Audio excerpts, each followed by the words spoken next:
Budget ఎలా ఉంది? ఇప్పుడు సాధారణ ప్రజలకి బడ్జెట్ అందుబాటులో లేదు, ఎవరికి పథకాలు రావన్నారు. దాని గురించి అయితే మీరు ప్రజలందరూ కూడా హర్షిస్తున్నారు. మంచి బడ్జెట్, బడ్జెట్ విషయంలో మంచి బడ్జెట్, ప్రతి ఒక్కళ్ళు కూడా అభినందిస్తున్నారు. ఇంతవరకు చరిత్రలో ఇలాంటి బడ్జెట్ తీసుకొచ్చి ఈ విధంగా పెట్టినోళ్ళు మగోడు ఎవరు లేరు.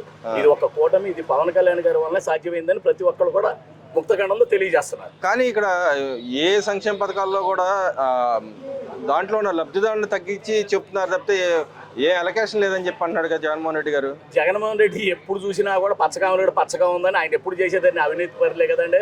ఆయన ఒక ముఖ్యమంత్రి అని చెప్పుకుంటా కూడా చేసాడంటే కూడా మన సిగ్గుచేటు. ఎందుకంటే ఆయన మాజీ ముఖ్యమంత్రి చేసి కూడా అది విఘ్నతతో మాట్లాడుతూ తెలియట్లేదు. ఏమంటే పోలీసు వారిని రిటైర్ అయినాక ఇంటికి వెళ్ళి తీసుకొచ్చి గుడ్లో తీసి కొడతాడంట. ఆడ అసలు ముఖ్యమంత్రి ఏంటంటే ముఖ్యమంత్రి పదవి చేసినోడే ఒక ముఖ్యమంత్రికి వన్ని తీసుకురావాలి, కానీ ముఖ్యమంత్రి పదవికి చీడపురుగు లాంటి వ్యక్తి ఎవరంటే ఈ జగన్మోహన్ రెడ్డి. తప్పు కదండి. పోలీసు వారు పొద్దున్న లేస్తే నీకు సలాం చేస్తున్నారు, నీ ప్రాణాలకు రక్షణగా ఉండేది పోలీసు వాడు. అందుకే మేము రాధారంగ మిత్రమైన పోలీస్ సంఘానికి పూర్తి మద్దతు తెలియజేసాం. పోలీసులకి ఎక్కడ అన్యాయం జరిగినా వాళ్ళకి సపోర్ట్గా ఈ రాధారంగం. అంటే ఇక్కడ మీరు అంటున్నారు గుడ్లోడు తీసుకొడతారంటే ఆయన అన్యాయ అక్రమం చేస్తున్నారు, మా వాళ్ళ మీద చెప్పి అంటున్నాడు కదా. ఈ గవర్నమెంట్ వచ్చిన తర్వాత మా వాళ్ళ మీద అన్యాయ అక్రమం కేసులు పెడుతున్నారు కాబట్టి మేము వాళ్ళని తాడదీస్తాం అంటున్నాడు ఆయన. అంతకుముందు మరి వీళ్ళు అన్యాయం చేసినప్పుడు అండి, అంటే వీళ్ళు చేస్తేనేమో మంచి, వీళ్ళు ఎదటోళ్ళు చేస్తే చెడా, అది ఎట్లా కుదురుద్దండి? వీళ్ళు చేసినప్పుడు 100% 99 పాపాలు చేశారు, అవినీతి అడ్డగోలు చేశారు. ఇవాళ ఈ కూటమి ప్రభుత్వం అలా చేయటానికి కూడా పవన్ కళ్యాణ్ గారు ఒప్పుకోడు. ఎందుకంటే ఆయన సనాతన ధర్మం పాటిస్తూ ఎవరికి అన్యాయం జరిగినా, ఎక్కడ కూడా ఏ కులానికి ఎవరికి ఇబ్బందులు కలిగినా ఆయన ఊరుకునే వ్యక్తి కాదు. కాబట్టి జగన్మోహన్ రెడ్డి అంత దరిద్రమైన నీచమైన పరిపాలన ఇవాళ పోయింది. ఇవాళ ఈ యొక్క కూటమి ప్రభుత్వంతో రాష్ట్ర ప్రజలు ఎంతో ఆనందంతో హర్షాతిరేకాలతో ఆనందపడుతున్నారు. మళ్ళీ లేనిపోయిన కొంపటి ఈడి వస్తాను 30 ఏళ్ళ కన్నా 300 ఏళ్ళ కానీ ఈయన రానివ్వం. ఎందుకంటే రంగా గారి అభిమానులు మేము, మమ్మల్ని నిరుత్సాహపరిచాడు. రంగా గారి జిల్లా పేరు పెట్టబోయి అంటే ఇక్కడ తీసుకొచ్చి ఎన్టీఆర్ జిల్లా పెట్టాడు. ఎన్టీఆర్ గారికి విజయవాడ సంబంధం ఏంటంటే ఆయన పెట్టాడు. కానీ మేము ఎన్టీఆర్ గారిని వ్యతిరేకించట్లా. ఆయన మహానటుడు. వంగవీటి మోహన్ రంగా గారు కూడా ఎన్టీఆర్ గారు వీరాభిమానే, అది ఎవరికి తెలియని సత్యం. అయితే ఇక్కడ విఎంఆర్ జిల్లా పెట్టి మచిలీపట్నానికి నిమ్మకూరులో పుట్టాడు ఎన్టీఆర్ గారు, అక్కడ పెడతాం. మచిలీపట్నానికి ఎన్టీఆర్ పెట్టి ఇక్కడ విఎంఆర్ పెడితే బాగుంటుంది. కానీ ఈయన ఇద్దరు కొట్టుకుంటారని అనుకున్నాడు. అందరూ సమయాన్ని పాటించి ఈయనకి దెబ్బేశారు. కానీ ఇక్కడ ఏదైతే పోసాని మురళీకృష్ణ గారు మీ పవన్ కళ్యాణ్ గారు అరెస్ట్ చేయించారు, బాగా హింసిస్తున్నారని చెప్పి ఆయన అంటున్నాడుగా.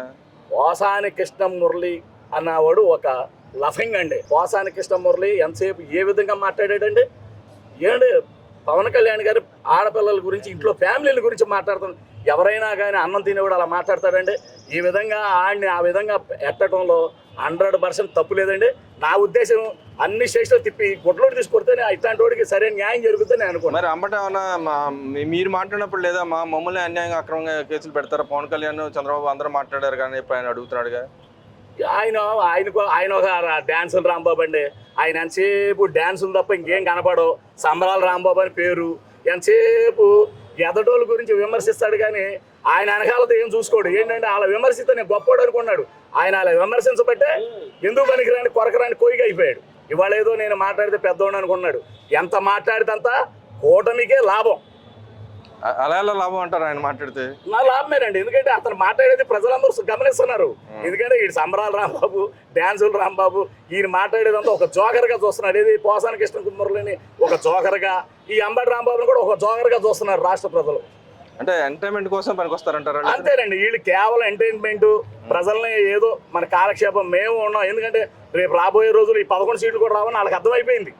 ఈ 11 సీట్లనే కాపాడుకుందాం మొర్రో అని చెప్పి వాళ్ళు ఈ విధంగా ఏదో మాట్లాడాలని ఉద్దేశం మాట్లాడుతున్నాయి. కానీ ఎటువంటి పరిస్థితుల్లో వీళ్ళు రావటం కల్లా పవన్ కళ్యాణ్ గారు ఉన్నంత కాలం, ఈ కూటమికి అండగా ఉన్నంత కాలం రాధారంగ మిత్రులు మేము అండగా ఉన్నామండి. అంటే ఇక్కడ మీరు అంటున్నారు కూటమి ప్రభుత్వంలో చీకుల కోసం ఇలాంటి వ్యాఖ్యలు, చౌకబారి వ్యాఖ్యలు చేస్తున్నారు అంటారండి?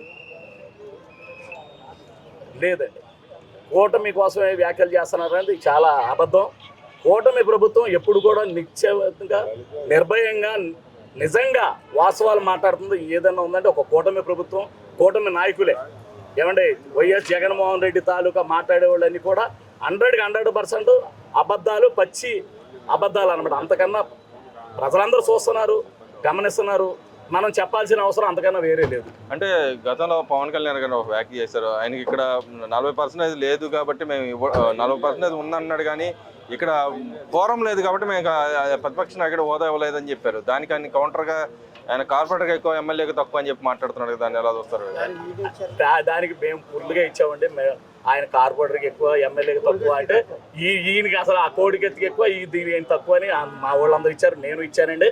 అయితే కోడికత్తి అంటే దేంట్లో గొప్ప అంటారు? అది కోడికొత్తు డ్రామాలో గొప్ప ఆయన, ఇక దానికి పనికి వస్తాడు కానీ జగన్మోహన్ రెడ్డి ఇంకా వేరే దేనికి పనికిరాడండి. అయితే ఎందుకు ఇవ్వాలండి ఆయన ప్రతిపక్ష హోదా? ఈయన ఏమన్నా 25-30 సీట్లు వచ్చినాయా అంటే 11 సీట్లు వచ్చినది మాత్రం ప్రతిపక్ష హోదా ఇచ్చేస్తారండి? ఎక్కడన్నా చరిత్రలో ఉందా? అంటే ఈయన ప్రతిపక్ష హోదా ఇవ్వాలి, ఆ వంశీగాడేమో జైల్లో ఉంటే ఆడికి పట్టుపరుపులను ఏసీలు కావాలి.